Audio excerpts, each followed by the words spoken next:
Alrighty. Hello, everybody. Don't mind the fact that I'm currently a little, fluffy. What am I wearing? Avocado? E. E. There we go. Avocado. Yay. It's cold.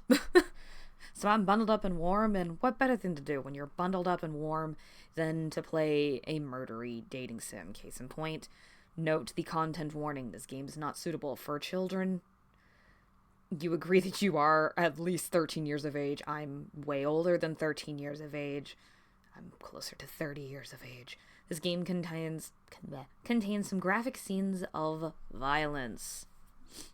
Realistic gore, jump scares, starvation, realistic depictions of graphic violence, auditory gore, murder, death, dismemberment, graphic self-decapitation, realistic severed head. So, note to the warnings. In the game, players can easily die. It's a dating sim. I feel like that's kind of a given. If you encounter a murderer, please call the police first. It's unrealistic to develop a romantic relationship with the murderer. This is a romance game. It is the Bloody Painter dating sim. I'm gonna go into some settings real quick. Okay, excellent. Everything is as it is supposed to be. Cool. Okay, and then I'm gonna make sure that all of my... So yeah, this is a murdery dating sim. I went through a creepypasta phase when I was a middle schooler and a high schooler, and I guess you could say we're back in the fucking building again. Because when I found out that people were making dating sims of creepypastas, I was very much intrigued. Because you never know what you're going to get when it comes to creepypasta dating sims, you know? Sometimes they're good. Sometimes they're not so good. And when finding this one for free on Steam, like I said, I was very much intrigued. Okay, so yeah, brand new for me. Yeah, I guess let's get started. I will admit Bloody Painter was also one of my favorites. I felt like he didn't get enough love when it came to the pasta characters, so that's the other reason why I was very intrigued by this one in particular, because him, toy maker, puppeteer, all of them didn't really get as much love. Ugh. With a severe headache, you wake up in an unfamiliar place. As you touch the bruise on the back of your head, it seems you were hit by something heavy before you lost consciousness. A heavy iron chain, oh, we're just going straight for it, alright, tied around your feet. Someone has trapped you here. You try to remember what happened before you lost consciousness, but you can't recall anything. Well, let's investigate the surroundings first. Do we even have a cell phone with me? Hold up. Oh, okay. No service. I might be in a remote place or underground. Where to investigate next? Well, judging by the walls, I'm gonna say more... both. ¿Por qué no los dos? It's probably both. The room is surrounded by 4 walls without any windows. It's weirdly cleaned up and no ashes or sand can be seen. It looks like a prison built by a germaphobe. Overhauled at you. Where to investigate next? Well, the door's gonna be locked. I can guarantee that. You peek through the keyhole, but you see nothing outside. I wonder where I am. Okay, now we're gonna go mattress. There's a mattress on the floor. It feels really hard to lie on.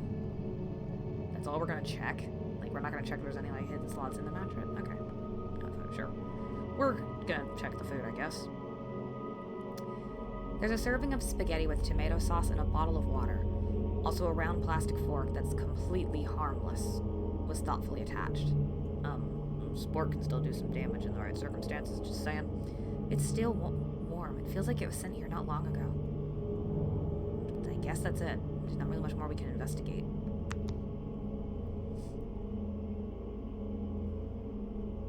We're gonna listen. I can't hear any sound other than my own breathing. Soundproofing seems to be particularly good. Well, if it's soundproof, yelling for help will do no good.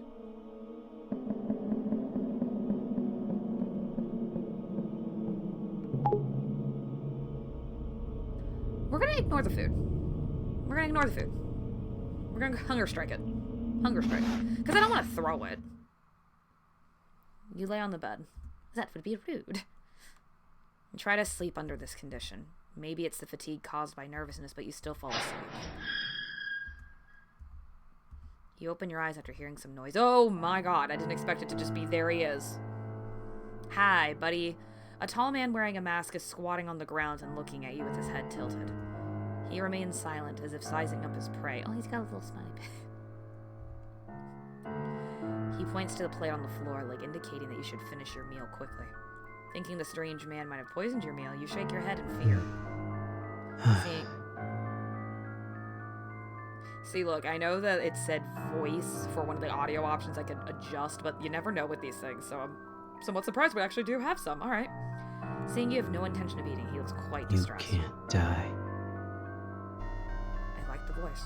Not now. He slowly speaks with a deep and steady The freezer is full. I shouldn't be laughing, but the idea that that's the only reason why. You can't die. I have nowhere to put you. I don't want to put you in the ground. I gotta Norman Bates this shit. What does that mean? It means he wants to Norman Bates us. And there's no space for more. He wants to Norman Bates us. 7 days. Oh. 7 days. He pauses. There won't be space until 7 days later. God, it's me to escape by 7 days. If you die now, you'll rot. We're going with the logic of you a cannibal. So what do you mean? So I only have 7 days left to live? Wait, you can't just leave me here like this. Well, now I really don't want to eat that spaghetti, because I'm pretty sure that's human meat in that spaghetti. Your cries can't stop the door from closing. Let's investigate the surroundings first. Oh, there's a croissant.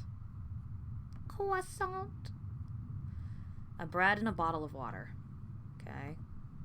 What do we got? Peek outside from the keyhole.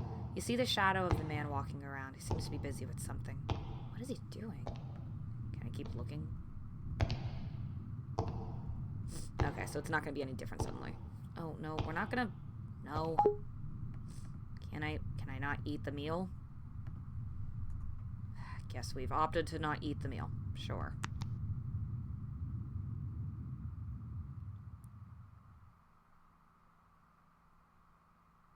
Please try to improve your survival rate within 7 days. Well, I wanted to eat the bread. If he doesn't want us to die yet, he wouldn't do anything to the bread. It's bread.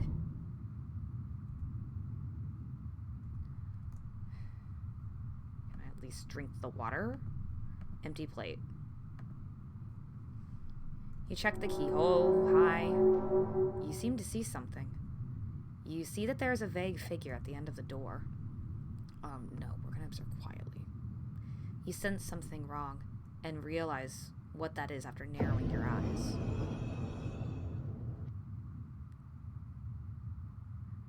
That is an artwork made from the human body, not a human being. Oh, hi. You hear the door open. You slowly push the door, and there is no trace of the strange man. First, you go into a room with a large freezer, sink, and operating table. Then you open another heavy door. You find yourself in a room full of glass display jars. That's right, because the Bloody Painter's whole thing was art. He made art out of his human body.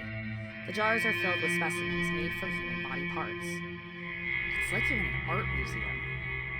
It's almost like it's the Bloody Painter. Oh, that's a cool one right here, actually. I'm not even gonna lie with the ballet stuff. Could it be that he wanted to freeze me as material for specimen artwork? Okay, but what does he do with the parts he doesn't use? You're thinking. You seeing the scene. Fuck. Okay, this is the logical response. Oh, my hood. Can I, like, save?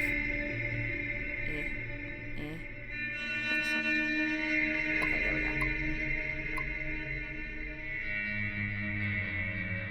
Save. Because I want to go with what my first response is, and that's... Oh.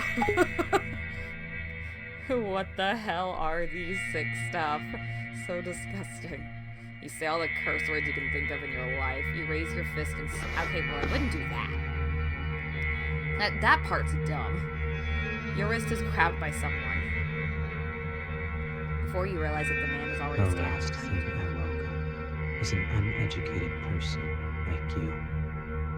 Okay, all I wanted to do was say fuck and take off in the other direction. I didn't think, oh. Yeah, I didn't think we would try to break the stuff. That part's dumb. Yeah. Oh, hey, Danganronpa blood. Then the warm red liquid flows out. He kills you. Cleans up the scene carefully. After dissolving you with strong acid, he buries you in the garden. Bad end 6. You're not even good enough to be material. Wow, that was fast. Yeah, I thought it would be this, and then we would run. I didn't think it would be we would break the stuff. That's dumb. Why would you break it? Come on. You look for a door to escape everywhere, but just can't find any. With an idea, you lie on the wall and start tapping, trying to find if there's a hidden secret passage. See, now that's kind of smart. Just when you're tapping... Okay, maybe not too smart. Someone covers your face with a small towel from behind. You pass out after struggling for 2 to 3 minutes. You're back in the small room when you wake up, and the door is locked. There is no such chance ever again after that. You can only eat the meal he sends every day and wait for the 7th day to come. Lamb to the slaughter. But that's great. So our only choice was to be like, man, that's pretty. You look around and admire his work with relish. See, I always knew that if I was ever in one of these circumstances, I would absolutely die, and this just kind of proves it. You look around and admire his artwork with relish. You look at them for 15 minutes straight. You hear a voice coming from around the corner. It turns out the man has been watching you from a blind spot behind the glass cabinet. I like them. They're so beautiful. The man goes silent with his head tilted for a couple of seconds after hearing your comment. He seems to be thinking about something. Don't you consider it cruel or bloodthirsty to them? Bump your volume up, my dude. Hold on. Can I bump you back up? Oh, there we go.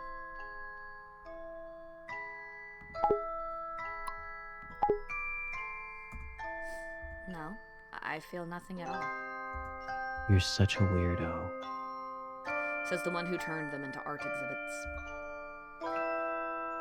Yeah, aren't you talking about yourself?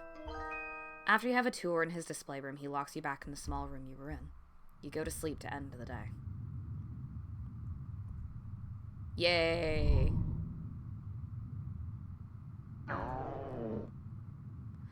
Until noon, I guess that was supposed to be our stomach. You don't see breakfast or lunch being delivered. You're already starving. You're waiting for him to bring dinner. What you get is not dinner. Instead, you hear the door was opened. A light shines through the crack of the half-open door, looking like an intriguing invitation. You open the door and walk into that light. You first arrive at the room with an operating table outside of the door. Well, at least he's very, cleanly with his tools, because, yeah, there's not blood on any of it. But this time the operating table is not empty. There's a defrosting human corpse on it. Oh! A man pops out of somewhere. He unties the iron chains from your feet. And he hands the surgical knife in his hands to you. First. Oh. We're gonna learn how to do this now. Where do you think the first cut should be? I think I should probably save, because I'm gonna probably choose wrong. His voice tone sounds cold, like the kind of teacher who gives students hard questions on purpose. Okay, I can see 2 of these that are definitely the wrong answers. I'm gonna go here for this. Because we're gonna come back to this point. Because we already know this is a bad idea. This is also a bad idea. Maybe beautiful works always come with some sacrifices. Without hesitation, you stab the abdomen of the corpse with a knife. But due to lack of professionalism, the lines you cut are crooked and ugly. and this is when he gets close behind your back and holds your hand. You're both holding the surgical knife like you two are cutting a cake together. With his hand, the lines you cut become smooth and clean. You can smell an ocean perfume on him due to how close you are. It seems to be sprayed to cover up the smell of formalin. You can feel his warmth with your back, but his fingers are a little cold. He's focusing on cutting the corpse, and your hands keep moving under his lead. He could have killed you, or ignored you, but he didn't. You start to speculate on the purpose of his behaviors, probably because we've taken an interest in his morbid art. Why are you speculating?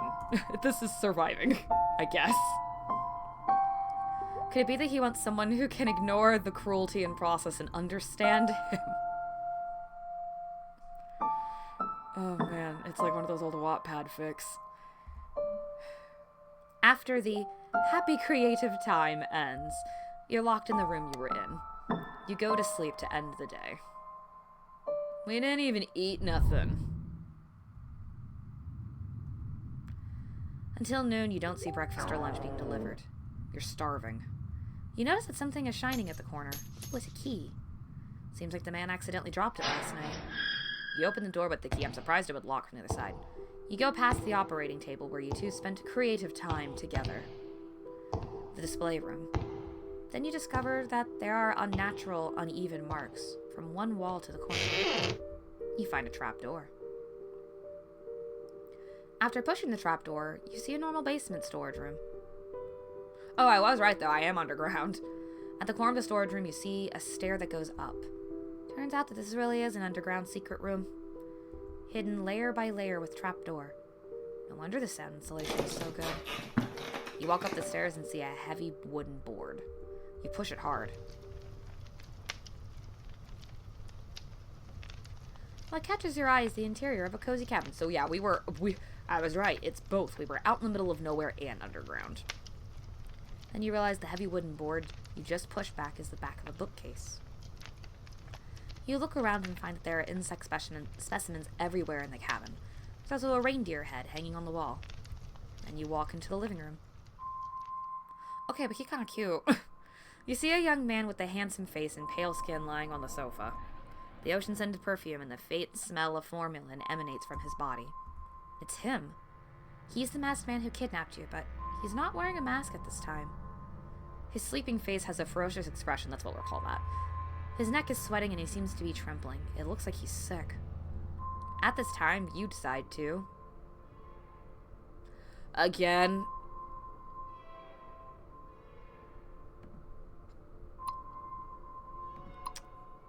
I'm just gonna say this much. There's the smart decision, and then there's the decision that we're going to make for this circumstance, because I have a feeling this is going to end in another bad end.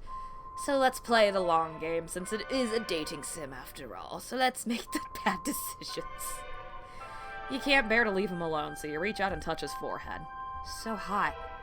You try to find something that can cool him down. Let's investigate. Let's go kitchen. Kitchen has sink. The kitchen is spotlessly clean. Check the cabinet. You find some clean towels in the kitchen cabinet. Did I say cabinet? Cabinet. I can soak a towel in ice water and place it on the patient's forehead to cool him down. That's what we're gonna call him. Then check the fridge. There are some ice cubes in it. These can cool down his body temperature. Alright. Sure, we didn't even go to the sink. The living room is spotlessly clean. Where to investigate next? You find some of his profile files in the bookcase. Name Helen Otis. Gender male. Birthday October 1st, 1980.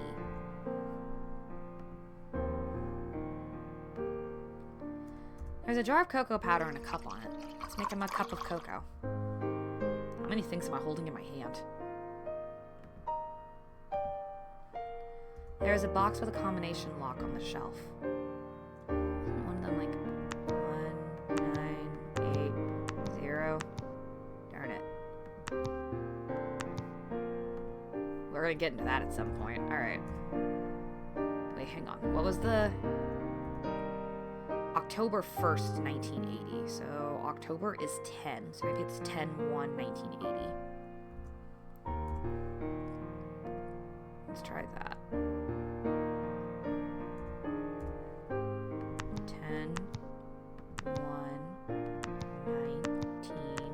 There's not that many. There's only 4 digits. Okay. I don't know yet. Where to investigate next? Let's do the photo frame. There's a photo frame on the shelf. The photo is him standing at the entrance of the Judicial Mental Hospital with a man in a doctor's robe. Guess that was probably not. Maybe it's 2002, because there's another one that's 2002. Feels like he did them all. The workmanship of these specimens is exquisite. Okay, we're gonna go back to that. We're gonna do this a few times. Let's try 2002.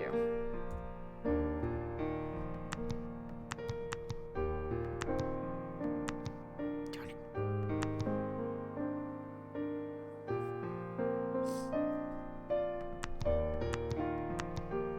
October 1st. Oh! Let's go! Okay, it was the other guy's birthday. It was the October 1st, 1980. What? What the hell does that mean? Hold on, I'm gonna take a picture of that. I wonder what it means.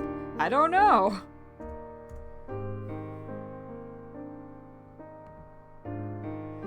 You don't think it's good for a patient to sleep on the sofa, but you can't move him with your strength. Where to investigate next? Let's just stare at the man. His expression is ferocious. Seems to be in pain. He's still having a fever. Alright. Yes. You return to the living room and wring out the excess water from a towel soaked in ice water and place it on his forehead. The expression softened. You once again notice his fair skin and long eyelashes and his slightly curly black hair. If you don't say he is a murderer, his sleeping face looks very harmless. After a while. Sup, bro? Made you some cocoa. Don't kill me. He wakes up to the scent of your brewing cocoa and sits up on the couch. He looks a little shocked. Well, now he don't look shocked. Now he looks sus. He looks around and quickly seems to understand. Why are you doing this? Felt like it. Thought it would increase my survival rate. I want to ask myself that too. You saw me faint and didn't choose to run away. Oh no, we'll choose that later. You're such a weirdo. As you've mentioned. Is there anyone weirder than you in this house? He can't help but bitch about him. You seem to see the corner of his eyes rising slightly for a few seconds, and the atmosphere between you two relaxes. He doesn't drink the cocoa. It still seems he's a little wary. Can you tell me who you are? Bloody Painter. That's the name they gave me for my modus operandi. If you find it difficult to pronounce, you can call me BP. I don't think Bloody Painter's hard to pronounce, but it's okay. Even though what he told you was just a nickname, at least you know what to call him now. After the brief conversation on the sofa, he does not lock you back in the underground secret room. Perhaps staying to take care of him when he fell ill was enough to prove that you won't run away. You get up from the sofa and continue to look at the specimen decorations in the living room. He sits on the sofa, crosses his leg, picks up a book and starts reading. By the way, you better not try to escape. Well, you're standing now, so that would be pointless. Man, hold up. Why you got dead plants? We got dead plants, we got what kind of looks like a protein powder.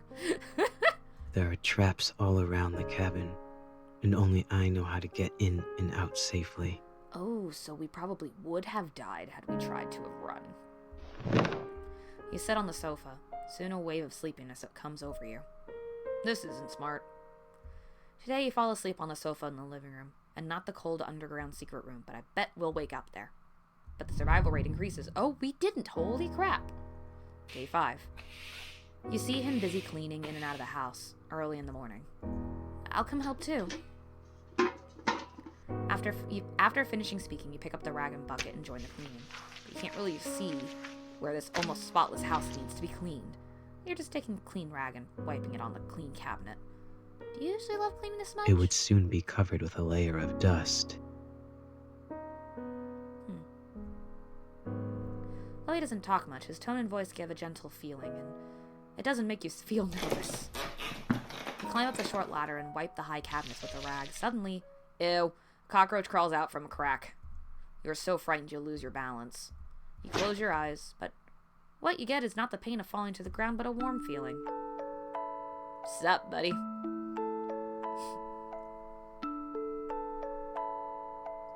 Oh yeah, again, middle school and high school me would have been all over this. But I'm not gonna lie, this also kind of reminds me of how some people draw Kai Chisaki. Like, all you need are the gold eyes and the beak. Especially with how much he's cleaning. You open your eyes and find that he's holding you like you're a princess. Oh, man. It's like throwback. Alright. He catches you with the same cold expression on his face. Are you alright? I am now. You perhaps to resolve the awkwardness. I'm alright, it was just a cockroach. Oh, now he's gonna drop us. Hearing the word cockroach, he puts you down.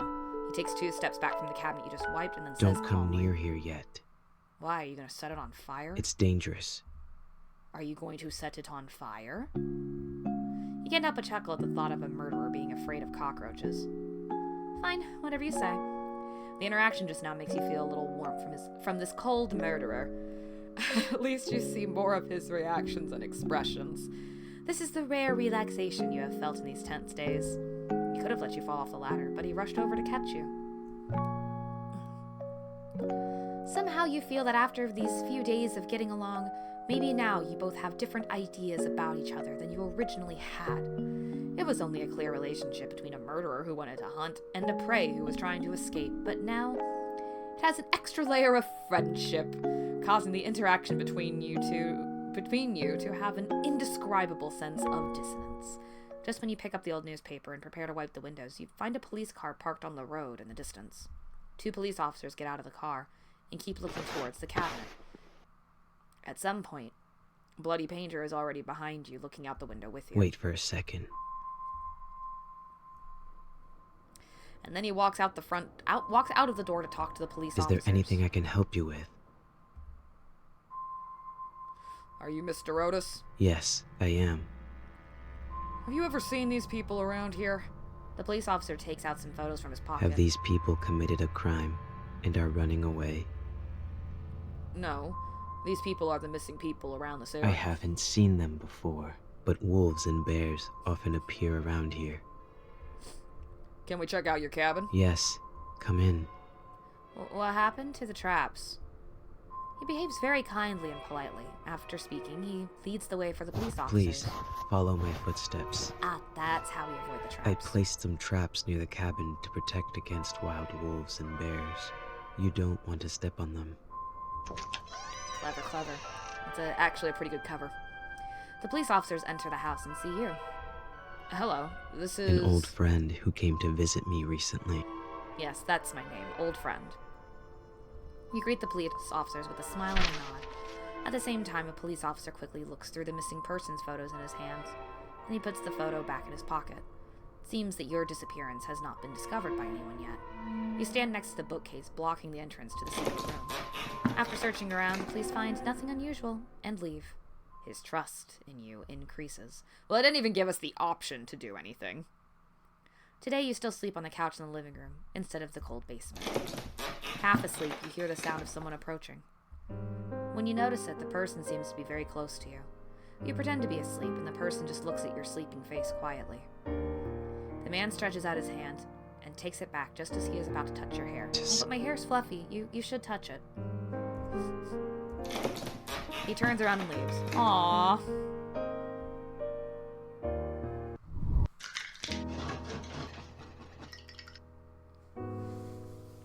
You see him busy in the kitchen for a while. Maybe he's making breakfast. Oh, thank God, we haven't eaten in like 4 days. Okay, I'll admit, this is kind of like a little neat shelf to have over here with everything. What's written on the paper, though? Oh, this is a cute little cabin setup, I ain't even gonna lie. Then the breakfast is served in front of you. Oh. Oh, that looks yummy. That is some thick bread. Oh, there's a piece of toast with just the right amount of crispiness on the large round plate and a poached egg on top of the toast. And some lettuce salad. That's just lettuce. But oh, that looks so yummy. The plating looks delicious. Oh, damn right it does. The drink is a cup of freshly brewed hot cocoa. The cutlery he gives you is still a round plastic fork with no offensive features. Once again, it could still be offensive under the right uses. Just saying. You sit at the dining table and start eating while he sits on the chair opposite of you and flips through a book. It's still snowing outside, and listening to the squeaking sound of the fireplace, the atmosphere is particularly comfortable. As long as you ignore the fact that you are in the same room with the murderer who kidnapped you, everything is really relaxing. You look at him who is full of mysteries and some questions arise in your mind, and you decide to... We decide to save because things could happen. Why am I giving the gap? It's in case suddenly there's other branching pathways with the other options. I doubt it, but we're gonna ask carefully because he doesn't seem to like loudness. Can I ask you a question? What is it? Well, this isn't a question. Usually, I would read some anatomy and taxidermy books, but today is different. I mean, I suppose that makes sense with anatomy and taxidermy. Would give you ideas, right? What are The you reading Truman today? Show. What's the The book like? whole world that the protagonist lives in, including himself, is all just someone's creation. I mean, yeah, that's how creepypastas work. Everything that happens is watched by the audience, and there is no privacy at all. Are we breaking the fourth wall right now? But he is completely unaware that he is in such a large theater. Very ridiculous, right? Yeah, totally. I can't imagine this to happen in reality, or to me. If our world was like the Truman Show, how would the audience view the current situation? Well, considering I'm the one making these choices, and I've been laughing. Must be exciting. Why? They may be attracted by your charm or want to be killed. Oh, man. I do remember that era with the creepypastas, actually, where a lot of people, that was like their oh my god kind of thing. That one I never understood. But I can't say much because I was that middle schooler that was like, man, I would love to be best friends with Ben Drowned kind of thing. But that was also because Legend of Zelda nuts, so I digress. But still. Incomprehensible. But what a bunch of weirdos with good taste. I am entertained, so I guess that makes me a weirdo with good taste. It's hard to tell from his poker face whether he is seriously boasting or joking. Let's ask about potted plants. I saw many potted plants on the shelves in the living room. They're dead. Yes, why are they I've withered? tried my best. I don't know why they always die. Maybe you just don't got a green thumb. You pick up the book next to you and start flipping through. It's a book about the possibility of having a completely opposite version of yourself in a parallel world, aka what we're going to be doing after we make it through the 7 days. If there's a complete opposite version of you, what do you think it would be like? I think you would be dead. That book. Let me think. Probably a guy wearing a burgundy coat and always having a smile on his face. Are you talking about Jeff the Killer? Why is it a burgundy Because coat? I like blue. If he is the opposite of me, he should like red, right? Again, is he talking about Jeff the Killer? Although technically Jeff the Killer wore a white hoodie, it was just always covered in blood. Alright, here we go. You ask bravely. He looks up at you. I was going to make you into some kind of doll at first.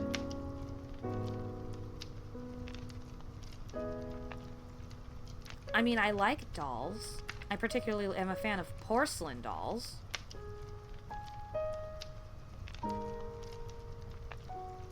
And I like when my nickname happens to be Doll. So, that's ironic. Your eyes are beautiful, but if they are left alone, they'll become rotten and sunken. Oh, we're past that point.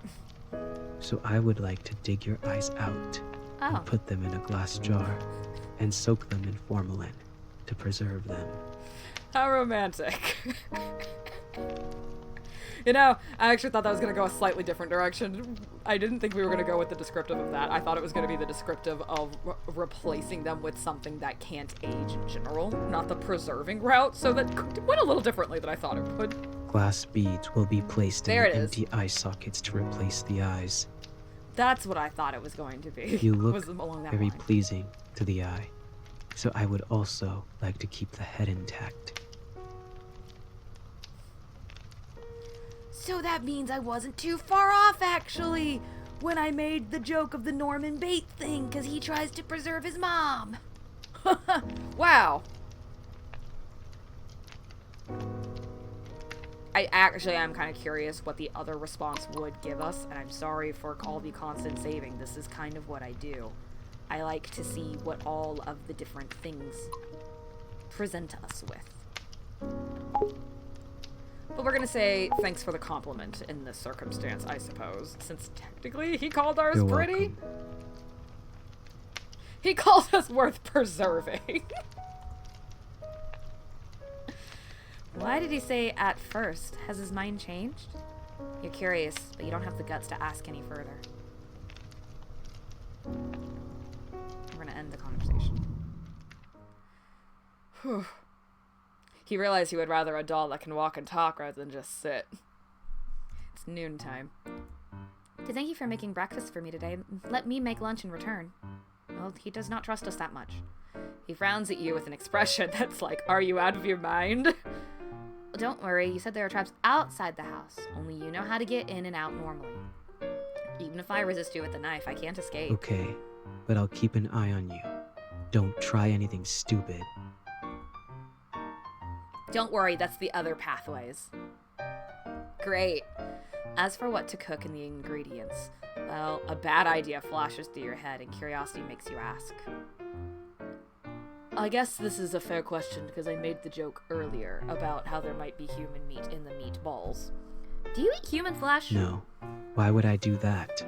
Okay, so cool. We weren't being refrigerated for food then. Just Norman Bates style. Got it. I just use human bodies as materials for making art, So much. and I never think about eating them. Huzzah. I thought you murderers all had some degree of Let's put cannibalism. it this way. Do you eat paint and painting tools? Well, I suppose some kids in kindergarten technically did when they would eat glue. Just because I kill people to use as materials to make works doesn't mean I will eat them. Also, That's I'm the different creepypasta. from those who have fun committing a crime and kill purely for the sake of killing. You think that's a call out to the other pastas? Like, actually, oh god, which one is it? I think it's Eyeless Jack is the one who specifically goes for the pancreas. Yeah, that's Eyeless Jack. Because Masky and Hoodie are usually teamed up. And that's with a yellow hoodie, not a red one. Don't confuse me with that kind of unprincipled guy. Yeah, I think that's meant to be a call out towards Jeff, Eyeless Jack, and a few of the others. Even Puppeteer had method to I his wouldn't madness. do anything unless necessary. Like I said, method to the madness. You are here only because you witnessed the crime scene. What? I see. After hearing this, you decide to... Where would I get it from? Hold up. Hold on. Hold on. Again, I know, I'm sorry, lots of saving. But... now I need to know, where do I...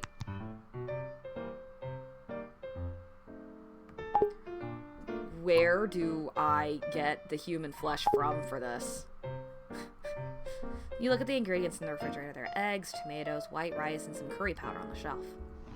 Make curry. He watches the entire production process. Rather than worrying about you escaping, he's more worried about you blowing up the kitchen. Oh, that also looks delicious. Can I have some of that? A normal curry omelet rice was served. He stares at the omelet rice without saying a word. You saw me cook it. Don't worry, there's no poison. Weren't you watching the whole process? He starts to move after you finish speaking. He takes a spoonful of omelet rice and puts it in his mouth. And it's a normal reaction I get to my cooking, too. What do you It's think? surprisingly quite delicious. Okay. What's wrong? Nothing. It's just that no one has cooked for me for a long time. Oh, you poor guy. I can make you more, if you like. You had a fairly pleasant afternoon. Hey, hey! You are woken up from your sleep by the man. Hi. Whoa, you're close. His face is close to you, and his eyes are staring at you. What's wrong? You sit up on the couch and rub your eyes. Got to go. Got to go? I've noticed something unusual about the number of police cars patrolling nearby recently. Okay. They must have some relevant evidence and are doubting it. It is very likely there is an ambush outside. It's snowing heavily outside now, and I think it's time to leave now. Are you gonna take me with you? Come with me or not, it's your choice.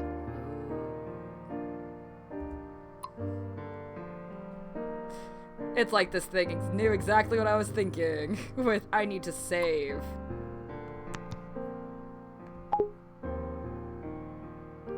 You know, we've kind of already committed to this, so we're gonna go with him. Why not?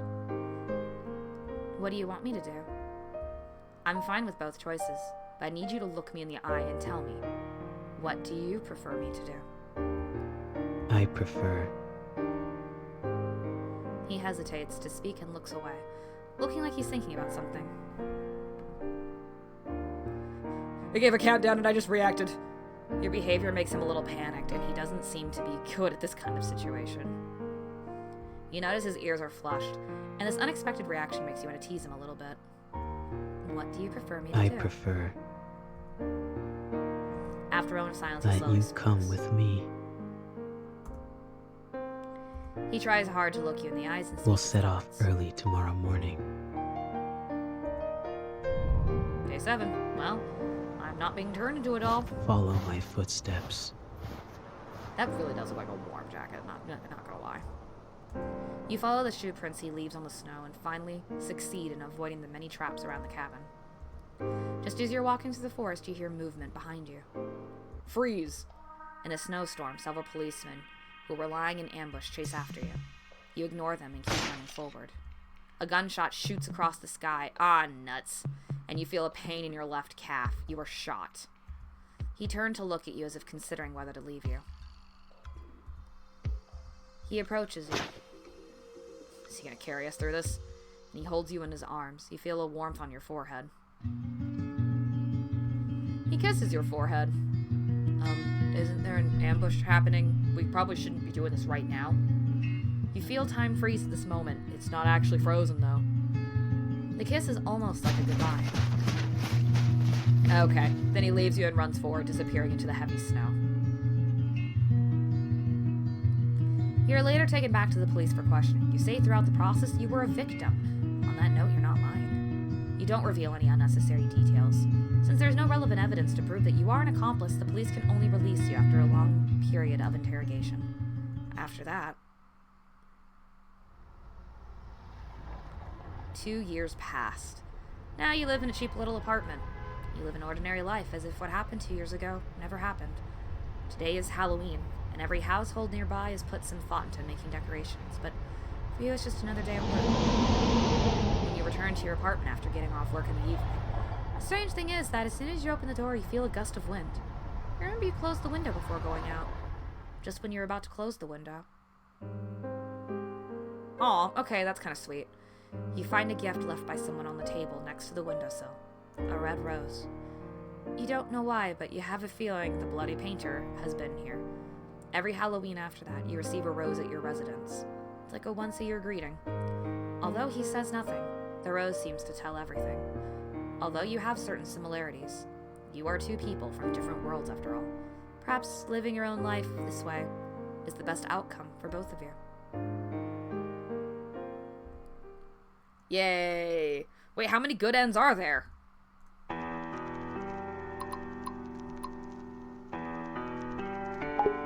What's the difference between the CG and the loading? Oh, I see.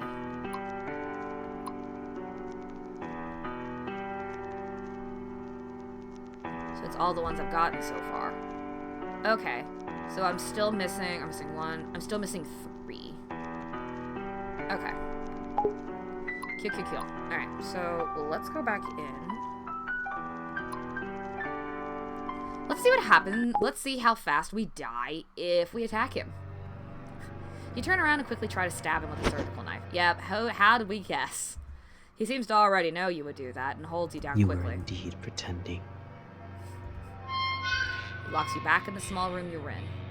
There is no such chance ever again after that. You can only eat the meals he sends every day and wait for the 7th day to come. 6'4", smartass. At least he didn't kill us. Right? Alright. What if we can't do it? You can't hurt innocent people, even if it's a corpse. But if you don't cut it, the man will know you're just pretending to admire his artworks to survive. Okay, well, you can technically still admire the work without wanting to be the one to do the work, though. After struggling with your thoughts, you drop the knife in your hand in fear. You were indeed pretending. He locks you back in a small room. Okay. What ending title do I get this time? 6'5", too soft-hearted.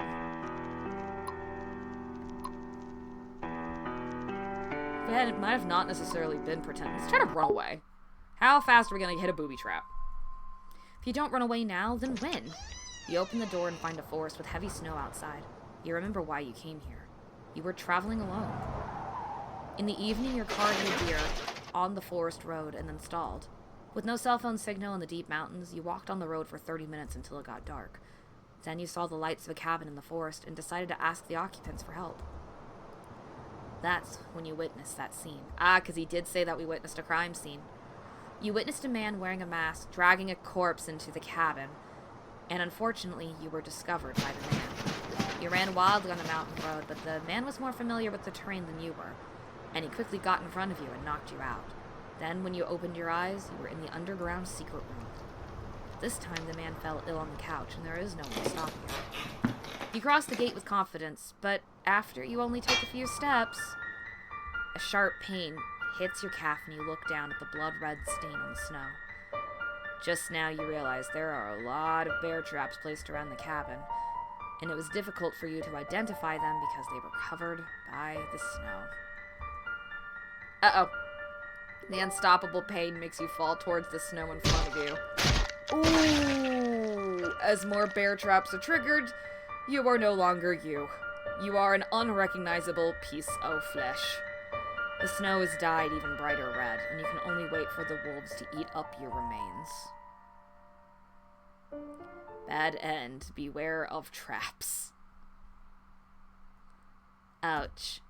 Alright.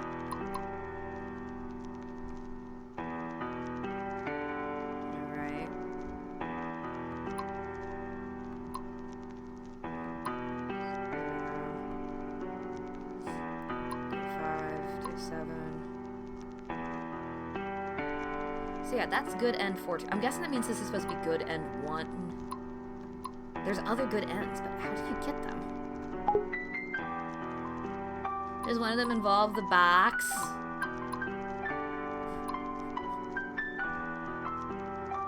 Whoa. Okay.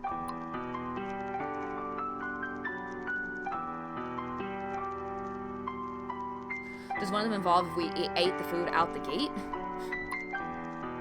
And that just moves us along to here. Okay. I guess this gives us a quick option to do the flesh thing. Don't try anything stupid. No, I just don't. You are here only because you witnessed the crime scene. Are you? Why? No, by the way, I won't eat it. Aw, man, I didn't get a chance to read it. Not long after that, a roast human thigh steak appears on the table. Where did I get it from? What's wrong? You go ahead and eat. I have no appetite. Are we actually gonna eat it? Fine.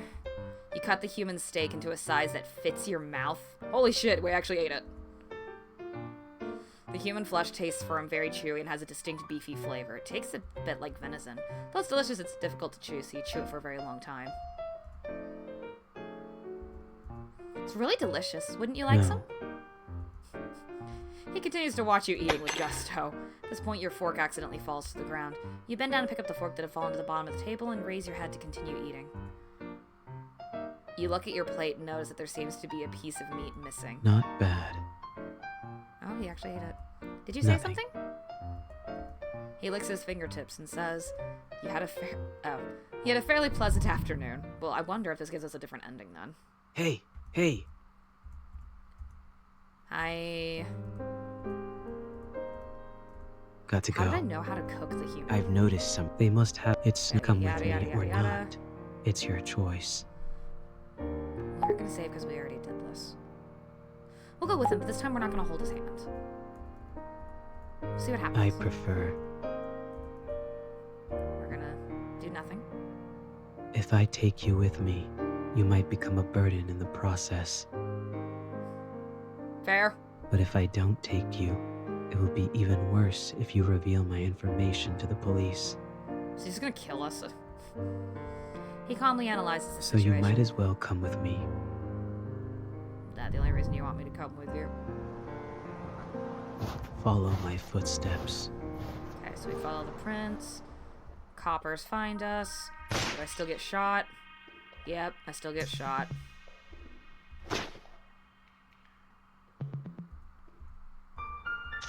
Oh, shoot. Okay, but this is different. Rather than giving us a kiss on the head, the hand he's holding around you has a sharp blade. He pierces your body with that sharp blade over and over again until you lose consciousness. Everything becomes dark. Until just now, you realize that you chose to follow because I wanted to follow. We're going to do this again to see what the other option would have given us. You wake up from a nightmare and you're lying on a comfortable bed. You look around and find yourself in a cozy-looking room with specimens hanging all over the walls. Wait, what? Are you alright? Wait, what? Hold up. On the other one, you kiss us on the face and then abandon us. This one, you stab us and then are just like, I'm gonna bring your bloodied body with me. It's fine. Unless that was like to create like a scene for the coppers of I really am a victim kind of thing. I don't know, but I guess I shouldn't be surprised. But also, what? No, I'm not alright. I got stabbed in the back, literally. I'm alright. 2 years after that night, 2 years ago, even after you were shot in the leg, the two of you continue to run forward in the snow. But didn't we get stabbed? Or did we not die because I was like, no, I wanted to follow you? Fortunately, the wind and snow were strong enough to cover up your whereabouts, so you were not caught up. After that, you came to another remote mountainous area and rented another cabin to settle If you're here. fine, get up quickly. I will need your help in today's creation. Yes, teacher? Bring me the bone saw. What? Iron in the blood will trigger a luminal reaction. Any area with bloodstains outside should be wiped with hydrogen peroxide at least 3 times. Yeah, that's fairly accurate. Wiping blood-stained areas with hydrogen peroxide reduces the luminescence. I mean, technically, that is true. The only reason I know that is because I bleed every month. But, But you know. when it's dark, it still glows obviously to the naked eye. So, try not to leave bloodstains anywhere other than the basement. Good girl. You're learning fast.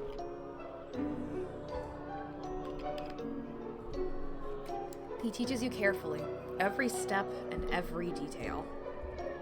You assist him in cleaning up crime scenes and assisting him in completing his creations. During the day, you pretend to be good citizens under false identities. And at night, in a place where people can't see you, you create creations that are outraged by both humans and gods. The paranoia of art, the clean and neat killing methods, the cautious and intelligent thoughts, the neat and invisible crime scenes.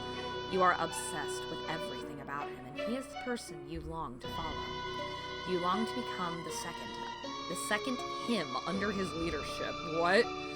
He is a good mentor. Rather than pampering his disciple, he prefers to use guidance to let you learn freely. You have become a pawn that he is proud of, and for him, you would do anything. Just because I fed him flesh. Until an accident occurred while committing a crime. His legs were permanently injured, and he can only walk with crutches since then. Okay, but that is a damn nice suit. He's already in his 40s at this time, but you feel that the traces of time make his elegance even more charming. I mean, that does look really good. Dang! That's not fair.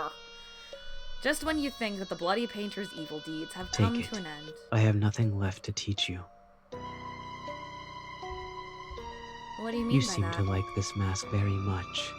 Oh. I don't think I'll use it anymore, so I'll give it to you.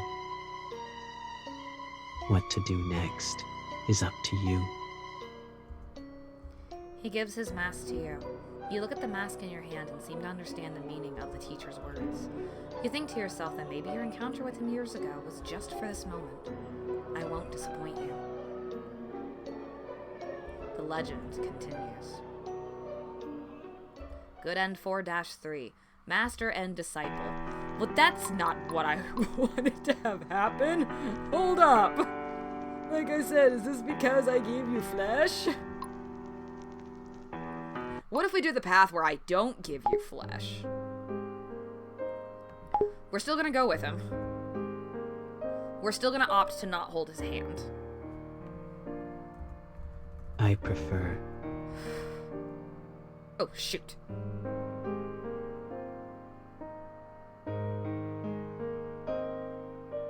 Whoops, hold up.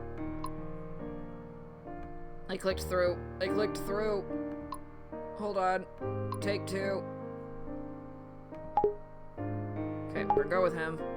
Skip-de-doo-dah-day up to our decision. We're gonna let it pause out. We're gonna do... But if so, you might as well come with me. Okay, day 7. Follow my footsteps. Okay. Follow the yellow brick road. Follow the yellow brick road. Okay. He approaches. He holds you in his arms. You feel a pain at your back. The hand he's holding around you from behind has a sharp blade. He pierces your body over and over until you lose consciousness. Everything becomes dark. Until just now, you realize you chose to follow him because... Let's see what happens if I say he and I are the same kind. What ending do we get now? You wake up from a nightmare and you are lying on a comfortable bed. You look around and find yourself in a cozy room with specimens hanging all over the walls. Are you alright? Again, outside the backstabbing. I'm alright. 2 years after that night 2 years ago, even after you were shot in the leg, the two of you continued to run forward in the snow. Fortunately, wind and snow were strong enough to cover up your whereabouts, so you were not caught up. After that, you came to another remote mountainous area and rented another cabin to settle I heard someone talk very frequently in her sleep. And I hear that that is actually true. I was just having a nightmare. Ow! He sits on the edge of the bed and strokes your cheek, his forehead touching yours gently.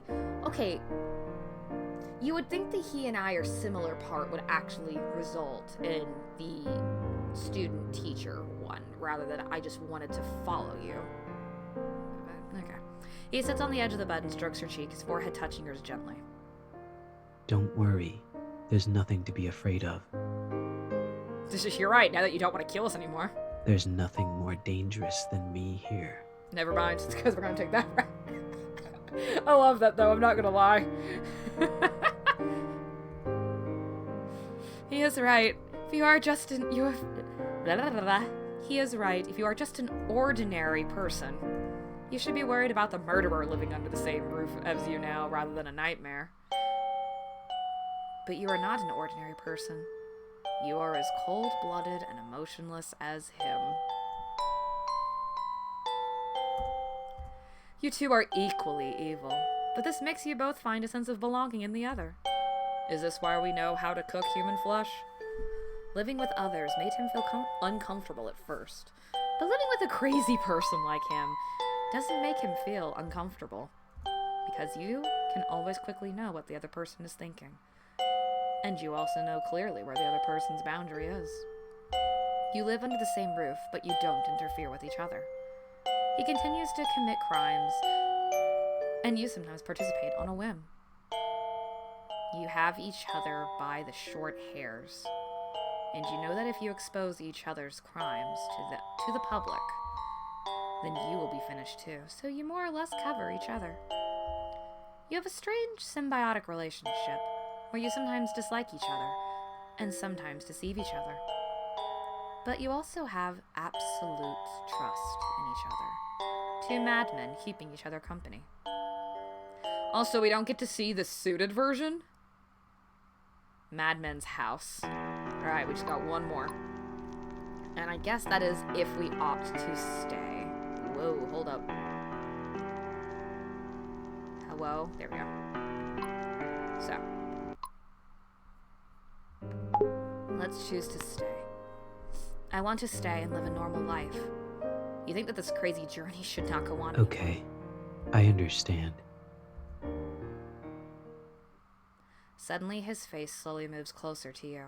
He's gonna kill us for this. Just when he's about to touch you, he takes a piece of cloth and covers your mouth and nose hard. After struggling hard for 2 to 3 minutes, your consciousness gradually becomes blurred. We're gonna get dollified. When you open your eyes, you're back in the basement again. You're tied to a chair, and you can't move your body. You try to break free, but you fail. The rope is tied very firmly. You hear someone's footsteps getting closer to the door. The door opens. He walks in slowly, holding something behind his back. He moves closer and closer to you until he's at your ear. You can hear his breathing and your own heartbeats. You close your eyes out of fear. You can feel the scratching your skin softly with the back of the knife. Okay, he's just fucking with us at this point. And the cold metal stimulates your nerves. Makes sense.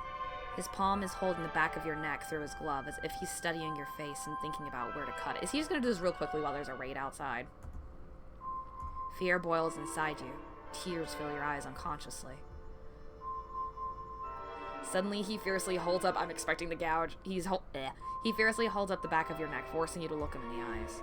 He slowly speaks with a soft tone in your ear. If you stay here, you might reveal my information to the police. Yeah, that's why it was kind of dumb to be like, I want to stay. Because he's not going to just let you stay.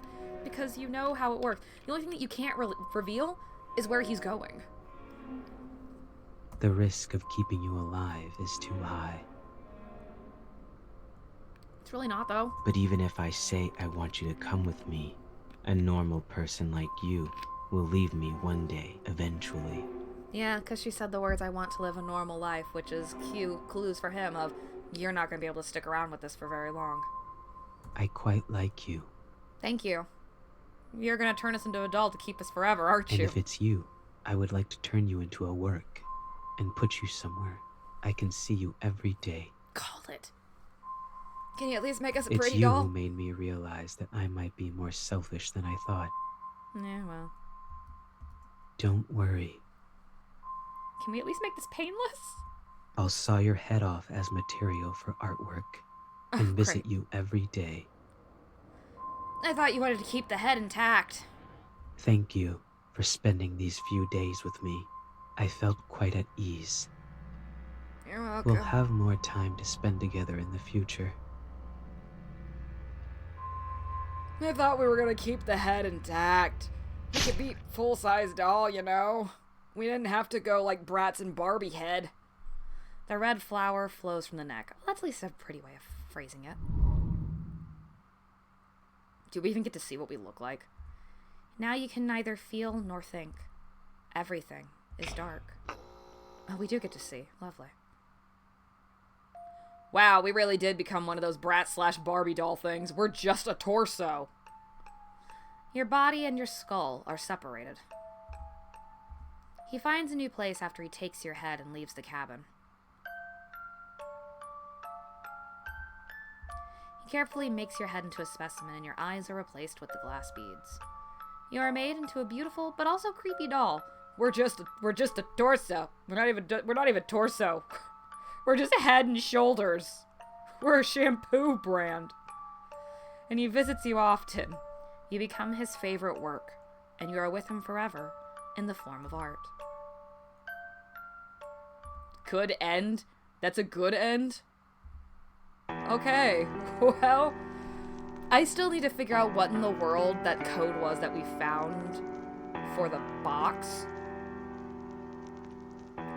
So I'm going to see if I can find anything about that, and if not, then I guess that was that. That was the Bloody Painter dating sim. All endings, to be exact. So what end was your favorite? Some of this still definitely went directions that I didn't quite expect it to. Some of these were kind of a give me with, yes, this was going to get you killed kind of thing. Especially freaking good end for 1. It kind of made sense that if you chose to stay behind, you weren't going to be living. I'm a little sad, actually, that good end for 2 kind of just ended like that. If anything, I guess, depending on what you're after, that is technically the best ending, because he doesn't try to come after you and try to end you, which is honestly what I expected when it was a flashing back to your apartment and the door and the window is somewhat open. I thought he was either A, about to kidnap our asses, or B, about to murder our asses because, you know, no witnesses, no one left behind kind of thing. If you're someone who liked the creepypasta stuff from back before and was just like, I always wanted to end up with them kind of thing, then yeah.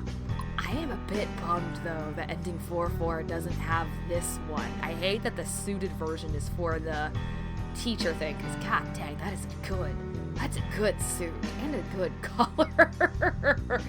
I do like the designs that they chose for this. They did a good job of kind of going with it's almost always like, the murderers are almost always like these kind of charming people that seem like good human beings kind of thing, which they did a good job with the deceptively nice face and stuff like that. So, yeah, I hope that y'all enjoyed this. This game is, I believe, on itch.io, and it is also on Steam, because that's how I had played it. So if you want to kind of check it out for yourself, feel free. Hope that y'all enjoyed this, and until next time, bye.